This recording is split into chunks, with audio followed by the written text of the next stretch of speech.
Good morning உறவுகளே.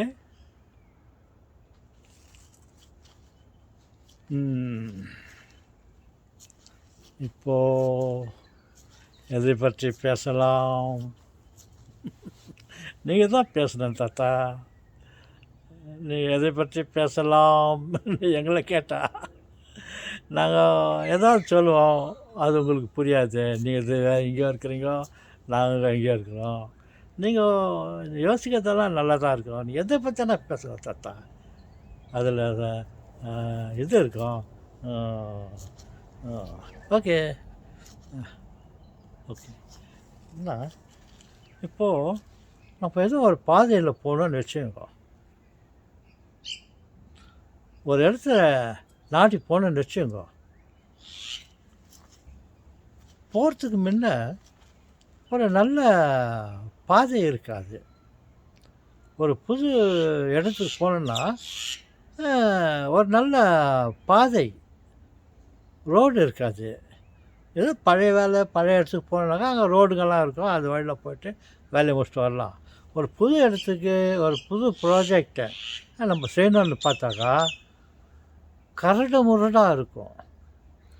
எதுவுமே சுலபமாக தெரியாது. என்னடா காடு மேடாக்குது, இடம் சரியில்லை,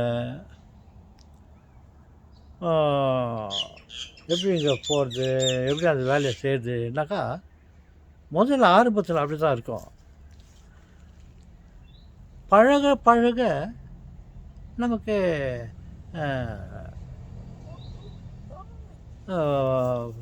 வழி பிறக்கும். ஒரு இடத்துல நம்ம ஒரு இடத்துக்கு போனோம்னு சொல்லிட்டு மனசு வச்சுட்டு போனால் அந்த இடத்துல அதே வேலையை நம்ம தொடர்ந்து செய்துனே இருந்தாக்கா போயின்னு வந்துனேட்டா அந்த இடத்துல ஒரு பாதை உருவாகும். ரோடு இல்லை, நீங்கள் நடக்கிற ஒரு ஃபுட்பாத். நீங்கள் நடக்கிற அளவுக்கு எவ்வளோ இடம் வேணும்? ஒரு கால் ஒரு அடி 1.5 அடி இடம் வேணும் இல்லையா? அந்த அளவுக்கு நீங்கள் முதல்ல ஒரு பாதை உருவாகும். நீங்கள் 10 முறை போயிட்டு போங்க. அங்கே இருக்கிற செடி கொடி எல்லாம் கல் மண்ணெல்லாம் எல்லாம் இதாகிட்டு அங்கே ஒரு பாதை, ஒற்றை அடி பாதை சொல்லுவாங்க. அந்த மாதிரி உதாரணத்துக்கு ஒரு எறும்பு எடுத்துங்க, ஒரு எறும்பு கூட்டத்தை எடுத்துங்க. அது வந்து ஒரு இடத்துலேருந்து மற்ற இடத்துக்கு வரணுன்னு அது திட்டம் போட்டுட்டு அங்கே எல்லாம் போக ஆரம்பிக்கும், வர ஆரம்பிக்கும். போக போக நம்மனா அந்த மண்ணில் செடி கொடி இருக்கிற இடத்துல நம்ம போகிறதுக்கு தயங்குறோம் இல்லையா? அந்த எறும்புங்க ஒரு பாறையே இருக்குது வச்சுக்கோ, மலையே இருக்குது. அந்த மலை மேலேயே அது அடிக்கடி போயின்னு வந்தோன்னாக்கா எறும்பு சிறிய உருவம் அது பல முறை அதில் போயிருந்தாக்கா அங்கே ஒரு பாதை உருவாகும். நீங்கள் தினம் அது எப்போதும் அது எறும்புங்க போயின்னு வந்துன்னுக்குதுன்னு பார்த்தாக்கா நீங்கள் போய் பாருங்க, அங்கே ஒரு ரோடு தெரியும், அது எறும்புங்க போகுது. அது சொல்லுவாங்க, எறும்பு ஊற பாறையும் தேயும்.